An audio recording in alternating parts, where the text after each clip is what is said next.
10 shocks of visiting England. What can it be? I hope nothing spooky because I can't handle it. So let's find out. Let's go.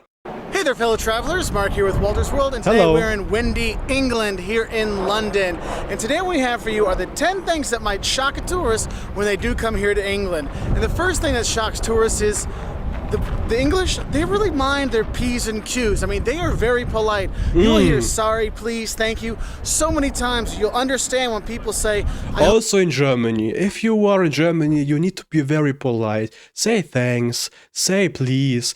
Of course, it's more polite if it's an older person. Younger people don't really care, but if you interact with someone who's maybe 30, 40 or older, they do care a lot. I hope my little boy grows up to be an English gentleman, because they do have manners here. Now, not everybody has manners, but you will be surprised how much the politeness really comes in, whether you're talking to the police, or you're talking to the people that work in tourism, or just normal everyday people. The pleases, the sorries, to bump into people. Oh, sorry, sir. Sorry, excuse me, sir. It does kind of shock people. Sorry, guys. I need to ask you one thing. I can't say excuse me. It's a very hard word for me. That's why I always say I'm sorry. For example, I'm sorry, can I take this bus? Is this okay or is this wrong English? Like I said, excuse me is a very hard sentence for me. With how polite they are. And with those P's and Q's, so P's the politeness, and Q is the cues here, okay? You'll be shocked with how people really stand in line very well here, and nobody queue jumps or line jumps or butts in line, because that is totally not a cool thing to do here in England. So that's the first thing that shocks people, how they mind their P's and their Q's, okay? Now the second thing that kind of shocks tourists when they come here is you might actually like the food. I know, it's like I'm being sacrilegious here, saying you might like English food, but hear me out. They actually have some pretty good stuff when you... Hey, it looks not very... how can I say it? It looks not very fancy, but for me it looks so tasty, especially the beans. I have no idea why people dislike beans. Beans are great, but what is this? Is this a sausage or maybe a pickle? On the right side. But to be honest, I'm not a big fan of tomatoes. Only the small ones. Are here, and it sounds silly, but you'll be surprised how many like the foods looks great. Wait, what is this? Is this potato with just broccoli? You might really like when you sit down and have that English breakfast with eggs and beans and toast and sausages, you know, bangers and stuff like that. It's such a good thing. Idea. When you go to the pubs and you go have a pub grub there, you know, have the Sunday roast or go have a good beef burger or steak and kidney pie. There is actually a lot of good foods that are here. Fish and chips is an experience you should have. The chocolates, Cadbury, come on, you can't compare American chocolate to British chocolate, English chocolate. It's two different worlds, and that kind of shocks people. They go, you know what? I actually had some food I liked here. I know, it sounds crazy. That's why it's the second thing that'll shock you. The third thing that'll shock you about England is how much the weather does actually kind of suck sometimes. No, it's not raining every day. Obviously, I'm here in beautiful, sunny London. I mean, who says that? Beautiful, sunny London? Yes, they do have sun here, and you do get to go outside when it's not pouring rain.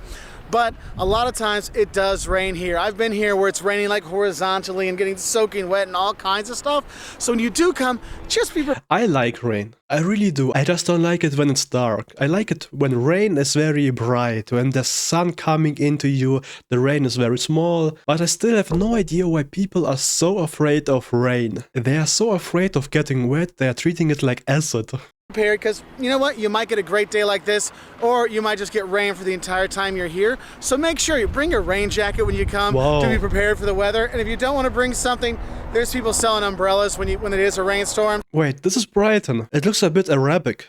So you'll be okay, but just know, usually the weather kind of sucks sometimes. Not all the time though.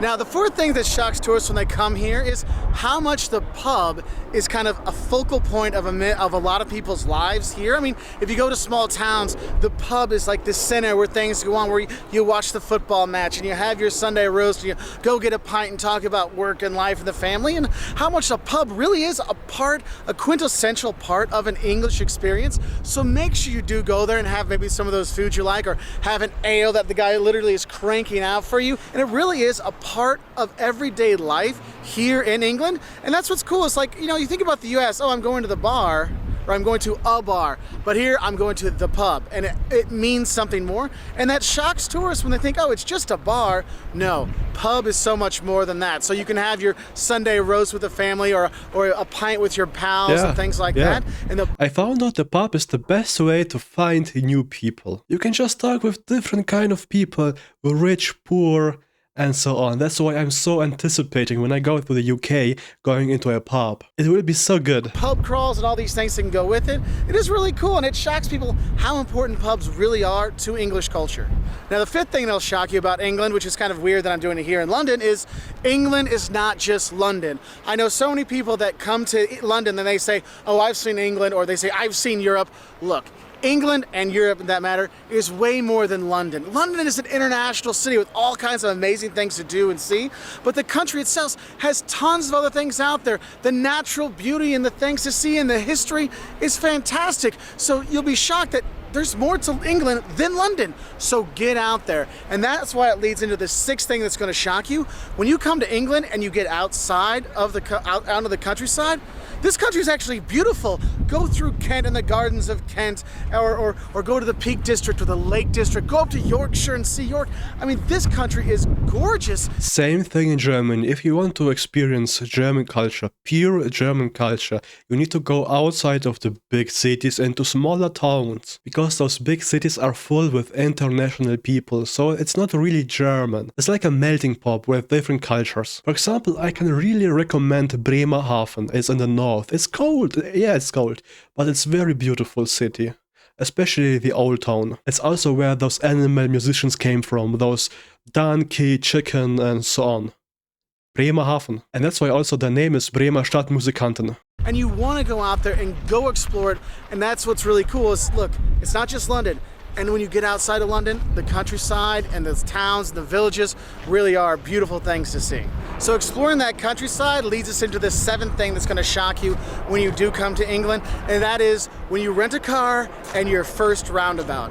I'm not gonna lie to you, the first time I took a roundabout, I'm like, oh my God, first off, they drive on the left side of the road, okay? So make sure when you cross the street, you look right, otherwise you're gonna get smashed, okay? But the thing is, when you get that first roundabout, there's like 2 lanes and 2 lanes, you're like, okay, I've gotta go right, so I gotta go around the roundabout and then come off this way, and you're like, oh my God.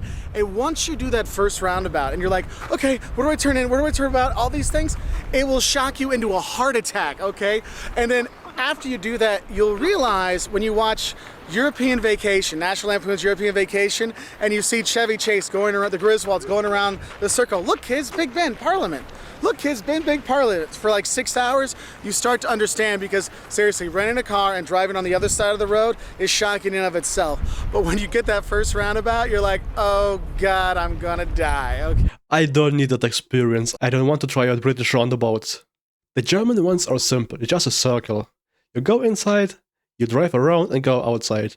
But the British ones are double roundabout, triple one? No, that's too much adrenaline for me. Now, the eighth thing that's going to shock you is when you do travel around, you actually can see Downton Abbey type houses, the stately homes, the stately manor houses, and the country homes and stuff like that. You can go visit those, and it's cool because a lot of people, oh, it's a set piece, or it's CGI or something like that. No, these are real homes that you can go to. You know, you can go to the Cotswold and see the But do people live there, or is it like a museum? Houses there. You can go around and see these stately homes, take tours of them, go to the gardens, have lunch there, have a picnic there, see all these things. And it's cool because you get shocking, like, wow, you can see that old Downton Abbey kind of things here, that old England. It's not just in the textbooks anymore. It is out there in the country, and that's one of the best things. The National Trust, they have all kinds of homes you can go stay at. I mean, you can stay at them. Literally, I guess one thing I'd say with that Downton Abbey kind of thing is you can have some of those true Englishisms here, staying at an old house, an old, stately manor, or what you do with the National Trust, they have all these homes. You can stay in a home that's 1,000 years old and enjoy that there. And that's what's so cool, is you can get the history of England in these homes and to get that kind of Downton Abbey feel. I know that this show's been off the air for a while now, but it does have one of those things that shocks tourists. It's that, wow, I really get to enjoy those kind of things.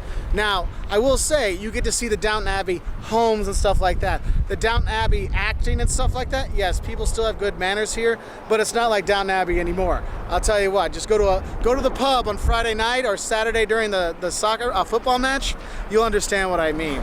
Now, the ninth thing that's going to shock you when you come here to England is the cops don't have guns. You know, in the US, they've always got a gun on the side no matter what. Here, most of the cops, the bobbies, they don't carry guns, okay? And the thing is, the cops here are super friendly as well. So it's kind of like they're there for security, but it's almost like they're also there for tourist help. I mean, it's pretty funny because I know there's been many times when I'm like, okay, which way do I need to go to Notting Hill, or I'm in York, hey, how do I get to the church and stuff like that, or where's the best place to go have tea and crumpets? And the police officers, male or female, they're like, oh, go down there 3 blocks to the left, you're gonna see this thing, and they're super great. But it does shock people when they see the cops, but they don't have any guns. Now, there are some cops with guns, yes, but it is kind of a shocking thing if you're coming from the US or South America and stuff like that to be like, hey, it's a cop and he's got a walkie-talkie. Huh, interesting. But it is cool, and they are super friendly, which is super nice. And the 10th thing that shocks tourists when they're here is when they realize that Britain and England are not the same thing. England is a part of Britain, okay? It's called the United Kingdom of Great Britain and Northern Ireland. It's like Europe and Germany. Americans think that Europe is a country, it's just a continent. Germany is in Europe, and Germany is completely different from other European countries like Poland or France. So obviously Northern Ireland's separate, Great Britain, that's England, and Scotland, and Wales. And that's the thing is, if you meet a Scotsman or a Welshman and you say, oh, you're English, they're going to be insulted. Because no, England is a different country. But they'll be okay if you say they're British, because there are a lot of differences between going to England and going to Wales and going to Scotland, whether it's the accent or even a different language they may speak there, the food and things like that. I mean, the pub culture pretty much stays in all those places, but there really is a difference. And just remember, you'll be shocked that England is not Britain, okay? It's 2 different ideas. Anyway, those are just 10 things that might shock you if you're coming to England on tourism or travel or vacation or fun.